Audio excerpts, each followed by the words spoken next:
Hello everyone, কেমন আছো তোমরা সবাই? আমি অনিন্দিতাস ব্লগে তোমাদের সবাইকে স্বাগত। আজ রবিবার, অন্যান্য দিনের মতো আজকের দিনটি নয়।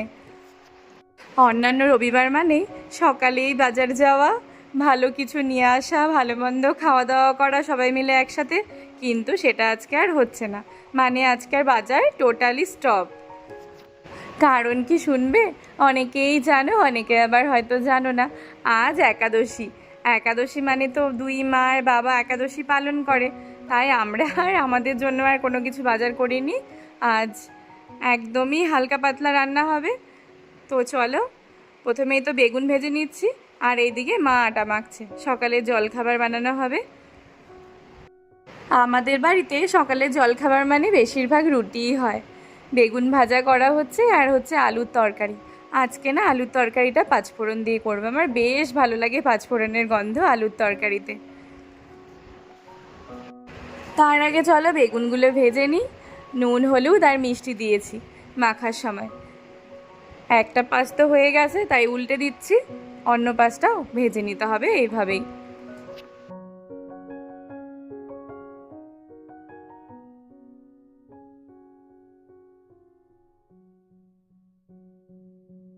বেগুন ভাজাগুলো কমপ্লিট, চলো নামিয়ে দিই। বাকি বেগুনগুলো সেম প্রসেসেই ভেজে নেব।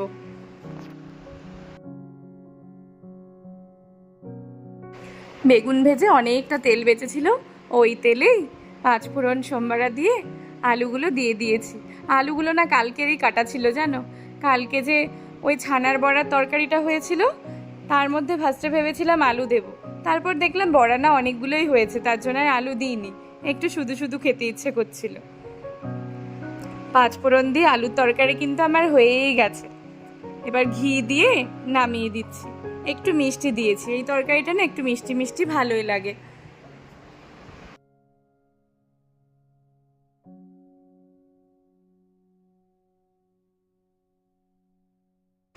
চলো রুটিটা খেয়ে নিই। বেগুন ভাজা আলুর তরকারি আর রুটি নিয়েছি, চলো আগে খেয়ে নিই, পরে আবার কথা হচ্ছে। রান্না বান্না যেমন প্রতিদিনকার কাজ, তেমন আরেকটি কাজ হলো ঘর গোছানো। তবে এইভাবে ফ্যান পরিষ্কার বলো বা আলমারির ওপর বলো, এইসব যে ডিপ ক্লিনগুলো করা হয়, সেগুলো তো আর ডেলি সম্ভব হয় না। যেহেতু ছোটো বাচ্চা আছে, তার জন্য একটি সময় বের করে নিতে হয় আমাকে। কারণ কেউ তো বাড়িতে ওভাবে থাকে না, বরমাসাও চলে যায়, মাও চলে যায়। আজকে সেই সুযোগটা বের করে নিয়েছি। বড়মশাইয়ের কাছে বাবার সোনাকে রেখেছি। আসলে বাবার সোনাকে নিয়ে তো কিছুতেই সম্ভব নয় সব কাজ করা। ও যদি এই ধুলোর মধ্যে থাকে তো ওর শরীর খারাপ হয়ে যাবে। মিষ্টি মানা হয় বুঝবে, ও এখানে আসবে না, কিন্তু বাবার সোনা তো আসবেই। আর ওকে যে আলাদা কোথাও রেখে তুমি করবে, তো ও নানা রকমের ভুলভাল কাজ করে ফেলবে, পারলে নিজের কোনো ক্ষতি করে দেবে বা ব্যথা পেয়ে নেবে। ছোট বাচ্চা থাকলে যা হয়, হয়তো এগুলো আর প্রবলেম থাকবে না, আর একটু বড় হয়ে গেলে সবই শুনবে, তখন হয়তো নিজের মতো করে রান্না বলো, কাজ বলো, ঘর গোছানো বলো, সবই করতে পারবো। তার জন্য বর্মশাইকে আজকে ধরতে দিয়েছি, আর বলেছি আজকে রান্না একদমই সিম্পল কিছু করে নেব, মানে সিদ্ধ ভাত করে নেব, তাহলে হয়ে যাবে। কারণ দুদিক সামলানো না সম্ভব না। রান্নাঘরে যদি ঢুকি, তাহলে দেখতে দেখতে টাইম চলে যাবে রান্না করতে করতেই, তো এদিকে আর হবে না। তার জন্য আজকে আলু সেদ্ধ, ডাল সেদ্ধ, ডিম সেদ্ধ আর ভাতে ঢ্যাঁড়স সেদ্ধ দিয়েছি। ওইদিকে ঘর গোছানোর কাজ কমপ্লিট, মানে একটা ঘর শুধু করতে পেরেছি, আর একটা ঘর হাফ হয়েছে, ওটা আর পারলাম না। তো আবার পরে একদিন ফাঁকা টাইম বের করে করতে হবে। প্রত্যেকের স্নান হয়ে গেছে, মিষ্টিমার বাবান সোনার খাওয়াও হয়ে গেছে। আমি আর বরমশাই বাকি আছি। বরমশাই স্নানে গেছে, আসুক তারপর খেয়ে নেব। আর এদিকে দেখো আলমারির উপর পুরো ফাঁকা করে দিয়েছে, অনেক কিছু ছিল গো, আর পুরো ধুলোও পড়েছিল। বেশি না গো, 10 থেকে 15 দিন যদি না ধরা হয় না, ধুলো জমে যায়, কেন জানি না। এখন কত ভালো লাগছে পুতুলগুলো দেখতে, 7 দিনও যাবে না আবার নোংরা হয়ে যাবে। ভাবছি কি বলতো, এবার থেকে ওয়াশিং মেশিনে ঢুকিয়ে দেবো ওগুলোকে, হয়তো ভালোভাবে ধুয়ে শুকিয়ে বেরিয়ে আসবে। দেখা যাক হ্যাঁ কী হয়। বরমশাইকে খেতে দিয়ে দিয়েছি আলু সেদ্ধ, ডাল সেদ্ধ, ডিম সেদ্ধ, ঢেঁড়স সেদ্ধ আর পাঁপড় ভাজা, আর সাথে দিয়েছি ঘি। বরমশাই কিন্তু এই খাওয়াটা বেশ ভালোবাসে। একাদশীর দিন না সেরম কিছু আমি রান্না করি না, বলতে পারো একটু ফাঁকিই দিয়ে দিই। তো আজকে আর ফাঁকি দিইনি, যেহেতু অন্য কাজ করতে হয়েছিল। আজকে এটা দিয়ে আমাদের ভালোভাবে খাওয়া হয়ে যাবে, সন্ধেবেলা দেখা যাবে কিছু একটা করে নেব। এখন প্রায় 5:45 মতো বাজে। খেয়ে তো একটু শুয়েছিলাম, তারপর উঠে একটু বের হচ্ছি, বরের সাথে হাওয়া খেতে যাচ্ছি। বাইরে একটু বেরোতেই হবে, একদম ভালো লাগছে না জানো, একভাবে বাড়িতে থাকতে থাকতে না মনটা যেন কেমন হয়ে যায়। একটু বের হলে তাহলে আবার ভালো লাগবে। মিষ্টিমাকে পড়াতে এসছে, এই বাড়ির আশপাশেই যাব, এমনি বাইকে করে যাব, দুপাশ দেখতে দেখতে, তাহলেও মনে হয় কি বাইরের একটু হাওয়াটা যখন লাগে না, মনটা এমনিই কেমন একটা চেঞ্জ হয়ে যায়। বাবান সোনাকে তো সাথে নিয়েছি, মিষ্টিমাকে 6:30 অবধি পড়াবে, তার মধ্যেই আমরা ফিরে আসব। কি ভালো লাগছে দেখো চারপাশ, একটু পরেই সন্ধে হয়ে যাবে। 6:30 মতোই বাজে যখন সন্ধে হয় এখন। তাছাড়া বড়মশার একটা কাজও আছে, ভাবলে ওই কাজটাও সেরে নেবে, তোমাদের সেটা বলছি পরে। কি ভালো লাগছে দেখো, দুপাশ পুরো ফাঁকা সবুজ, আমাদের বাড়ির না পাশেই, আর আমাদের বাড়ির আশপাশে না প্রচুর গাছ, আর এরকম বেশিরভাগ জায়গায় সবুজ। কি সুন্দর দেখো, চারিদিকে ধান গাছ ছিল। আর এই জায়গাটা তো তোমরা অনেকেই চেনো, কয়েকদিন আগে কি অবস্থা হয়েছিল, পুরো জল। দেখো নিচে যে রাস্তাটা তো ডুবে গেছিলো, অনেকে যারা দেখেছো আগের ব্লগ তারা জানো, রাস্তা পুরো ডুবে গেছিলো জলে, কেউ যাতায়াতই করতে পারছিল না, নদী পুরো জল ভর্তি হয়ে বাইরে বেরিয়ে এসেছিল। কারণ কি বলতো, পাশেই যে ব্রিজটা ছিল এটা তো ভেঙে নতুন করে করা হচ্ছে, তার জন্য ইটের রাস্তাটা এমনি চলাচলের জন্যই বানানো হয়েছিল। কিন্তু জল এত বেড়ে গেছিলো বৃষ্টির কারণে যে রাস্তা পুরো ডুবে গেছিলো। শেষে তো ট্রাক্টর করে জিনিসপত্র এদিক ওদিক করা হচ্ছিল, কারণ মানুষকে তো এপার ওপার হতেই হবে। কি ভালো লাগছে দেখো, পুরো আকাশটা দেখা যাচ্ছে জলে, দারুণ লাগছে দেখতে। আর এই মাচার বীজটাও করেছে পরে যাতায়াতের জন্য, যখন দেখছিল জল বেড়েই চলেছে, তখন মানুষের তো কিছু একটা বিকল্প ভাবতেই হবে বলো, তখন এই ব্রিজটা বানিয়েছে। একভাবে বাড়িতে থাকতে থাকতে না একদম ভালো লাগে না গো, কিছুদিন হওয়ার পর মনে হয় কি একটু কোথাও যাই, তাহলে আবার মন ঠিক হয়ে যাবে। আশা করি এরকম আমার মতো অনেকেরই হয়। আসলে কোথাও তো যাই না, এই ঘরের মধ্যেই সারাক্ষণ, ওই একটু বিকেলবেলায় 1/2 ঘন্টা পেছনে হাঁটতে যাই, আর সকালবেলা থেকে এই কাজকর্ম এই সেই একভাবে চলে গো। তার জন্য না একটু বাইরে বেরোলে ভালো লাগে। কিছুই না, এই যে একটু বেরোলাম, একটু বাইরের হাওয়া লাগলো, ব্যাস তাতেই আমি খুশি। বড়মশাই নিজে থেকেই বলল, যাবে একটু, চলো ঘুরে আসি, ব্রিজটাও দেখে আসবে, ভালো লাগবে, কিছু ছবিও তুলে নিলাম আমরা। তারপর আরও একটু ওইদিকে এগিয়ে যাব, বললো সামনেই কোথায় একটা নিয়ে যাবে, একটু কাজও আছে আর আমারও যাওয়া হয়ে যাবে। আমি এই পাশটা থেকে না চোখই সরাতে পারছিলাম না, জলের মধ্যে এত সুন্দর পুরো আকাশের ছবিটা দেখা যাচ্ছে, আর আকাশটা এত পরিষ্কার, তার উপর সাদা সাদা মেঘ, দারুণ লাগছে। আর এই মাচার যে ব্রিজটা, এর উপর তো পুরো বাচ্চাগুলো খেলছে, লাফালাফি করছে, আমার কিন্তু হাঁটতে একটু ভয় ভয়ই লাগছিল। বরমশাই চলে এসছে এই জায়গাটাতে, আসলে কি বলছে কেওয়াইসি নাকি করতে হবে গ্যাসের জন্য, তাই শুনে এসছে। তো ওরা বললো না তোমার সব কিছু করাই আছে, কিছুই করতে হবে না। তো শোনা হয়ে গেল, একটা কাজও হয়ে গেল। আগে থেকে ভাবনায় ছিল না, যখন এদিকে এসছে তখন এখানেই ছিল জায়গাটা, তাই ভাবলো একটু দেখা করেই যাই। চলো এবার বাড়িতে ফেরা যাক। কি সুন্দর লাগছে দেখতে না, সূর্য ডুবেছে ওই পাশে, পুরো লাল হয়ে আছে, অন্ধকার ভাব হয়ে এসছে, কি সুন্দর লাগছে।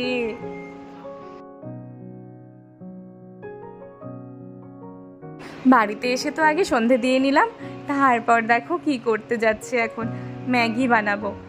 আজকে আর মুড়ি খাবো না, মারাও তো কেউ খাবে না, আমিও ভাবছি একটু ম্যাগি ভাজা করে নিই, অনেক দিন খাওয়া হয় না। তো ম্যাগি তো সেদ্ধ হয়ে গেছে, অন্য কড়াইয়ে তেল গরম করতে দিয়ে দিয়েছি, শুধু পেঁয়াজ দিয়ে আর ডিম দিয়েই ভাজা করব। পেঁয়াজটা দিয়ে দিয়েছি, একটু ভাজা হোক, তারপর ডিমটা দিয়ে দেব। ম্যাগি ভাজা খেতে কিন্তু দারুণ লাগে বলো, আলাদাই টেস্ট লাগে। চাউমিনটাও ভালো লাগে, তবে ম্যাগিটা আলাদাই লাগে খেতে, আরও মনে হয় এই মশলাটার জন্য বেশিই ভালো লাগে। বাবান সোনাকেও দিতে বললো ওর পাপা, বললো দুধটা দিও না, অল্প একটু ওকেও দাও। আমি তো ভয় ভয়ই পাচ্ছি যে সন্ধেবেলায় খাবে, যদি কোনো প্রবলেম হয়, আমি না একটু ভয়ই পাই এইসব ব্যাপারে। তো ভাবছি ওরটা মশলা দেবার আগেই তুলে রাখবো। নুন দিয়ে ভাজা ভাজা করে নিয়ে চলো ডিমটা। আজকে এক মা বসে টিভি দেখছে, আর এক মা এখনও আসেনি, বললাম না একটু কাজ আছে, তো বাইরে গেছে। শাশুড়ি মা বাড়িতে আছে, টিভি দেখছে ঘরে, আর আমি এদিকে ম্যাগি ভাজা করছি। শাশুড়ি মা না এই ম্যাগিটা ভালোবাসে না অতটা, চাউমিন খেতে খুব ভালোবাসে। তো বলছে অনিন্দিতা একদিন চাউমিন করো তো। আমি বললাম ঠিক আছে মা, মিষ্টির পরীক্ষাটা হয়ে যাক, তারপর বিকেলবেলা টিফিনে চাউমিন করে নেব। তো ডিম তো ভাজা হয়ে গেছে, ম্যাগিটা দিয়ে দিলাম। চলো আবার একটু ভাজা ভাজা করে নিই, তারপর বাবান সোনার জন্য একটু নামিয়ে রাখবো।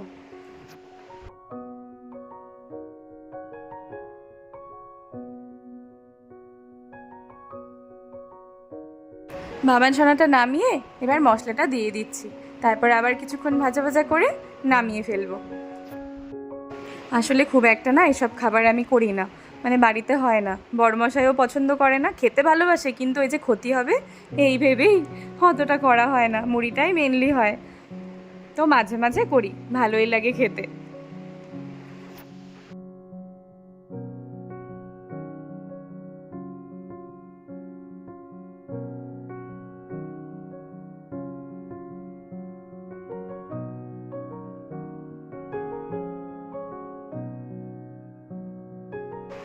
চলো হয়ে গেছে, এবার নামিয়ে দিই।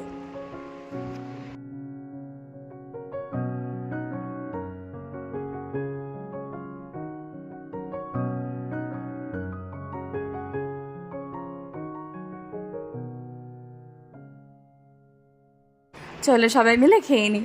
বাবান সোনা দেখো কি করছে, খেতে তো পাচ্ছে না, তুলতেই পাচ্ছে না ও চামচে। শেষে আমি ওকে বললাম কি তুই হাত দিয়ে খা না বাবা, ও কী করছে দেখো, হাত দিয়ে চামচের মধ্যে নিচ্ছে, তারপরও মুখে দেবে।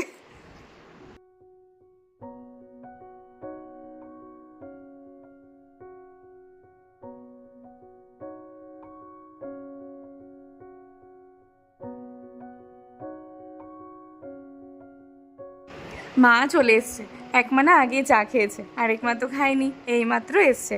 মায়ের চাটা বসালাম, আর এদিকে ডালিয়া সিটি মারতে দিয়েছি। আজকে সেদ্ধ খাবে বলেছে, খিচুড়ি খাবে না। করছিস তোরা?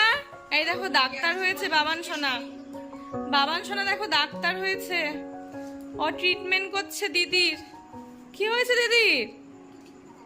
হ্যাঁ শরীর খারাপ? এ বাবা এটা কি দিয়েছে? এটা কি? এটা কি দিয়েছো? এটা মুখে দেয় তো? কি এটা? এটা কি বলো? দেখো আগে মিষ্টি হয়েছিল, ডাক্তার দেখো কি সব দিয়েছে, কালার ঠালার দিয়ে, ও বলে ইঞ্জেকশন করেছে, ইঞ্জেকশন করেছে।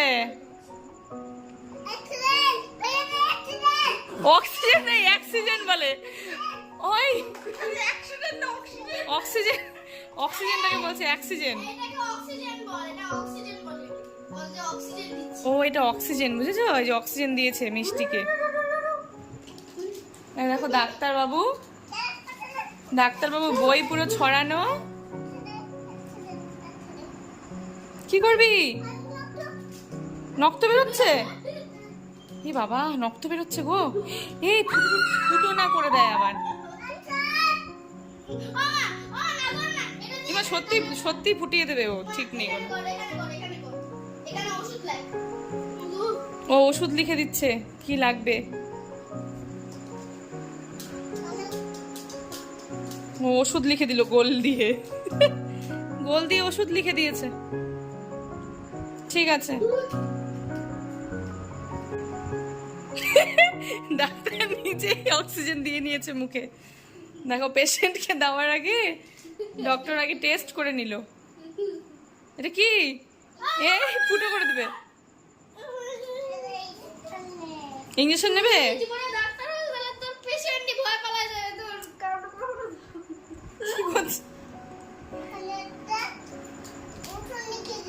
ও ওষুধ লিখে দিচ্ছ এখানে? এখন ওষুধ খেয়ে নিবি না বলে উকুন ওষুধ খেয়ে নিবি।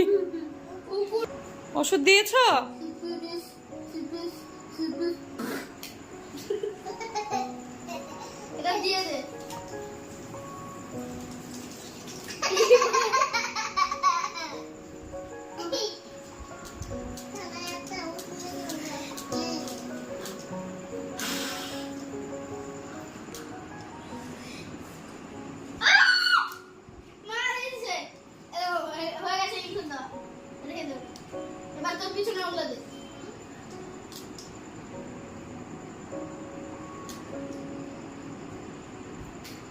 ম্যাগিটা কেমন ছিল? টেস্টি ছিল? হ্যাঁ, একটা হাতে লাঠি নিয়েছে দেখো, বলছে লাঠি দিয়ে কাকে মারতে হয় বলো তো। আমি বলেছি বাবানকে, বলে না কুকুরকে মারতে হয়, কুকুর আমার পায়ে শুধু চেটে দেয়। কুকুর তোমার পায়ে চেটেছিল কবে? হ্যাঁ বলো, লাঠিটা রেখে দাও। বাবানকে? কুকুরকে মারতে হবে? লাঠিতে বলে কুকুরকে মারতে হবে, তাই? দেখেছো বাবান সোনার চুল হচ্ছে, এই দেখো কত চুল হয়েছে বাবান সোনার, তাই না?